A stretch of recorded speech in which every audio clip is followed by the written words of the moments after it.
In a quiet village, nestled among misty hills, lived a young boy named Kato. He carried a cracked lantern everywhere he went. It was a last gift from his father, who once told him, "This lantern is not for light alone, it is for hope." Even though the glass was broken, Kato polished it every single day, as if it held his father's spirit within its fragile frame. Life in the village wasn't easy. Kaito's mother worked tirelessly, her shoulders heavy with grief. To help, Kaito would fetch water, gather firewood, and sell small trinkets he made at the local market. And through it all, the lantern was always by his side. It was more than just an object. It was a constant reminder that even in the deepest darkness, a small flickering flame could guide the way forward. One night, a fierce storm descended upon the village. Rain lashed down, the rivers began to swell, and panicked villagers rushed to find higher ground. Amidst the chaos, Kato spotted an elderly woman stranded near the raging riverbank, desperately clutching her small basket. The others were too consumed with saving themselves to even notice her plight. Kato's heart pounded in his chest. He was terrified. The river roared like a wild beast, and the blinding rain made it impossible to see.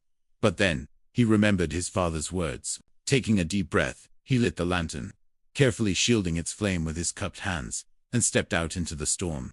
The glow was faint, trembling against the powerful wind, but it was enough. The woman saw the tiny light and began to move towards it.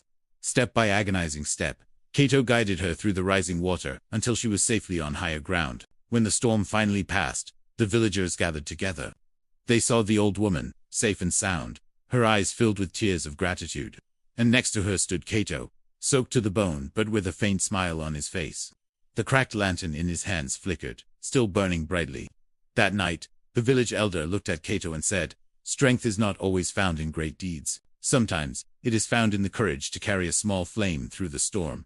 From that day on, whenever a storm approached, the villagers would light their own lanterns not just for light, but as symbols of their shared resilience. Years later, when Kato became a father himself, he passed the same cracked lantern to his own child, whispering the very words his father had told him.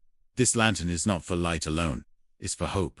And so, the flame lived on not in glass or oil, but in the hearts of those who refused to surrender to the darkness.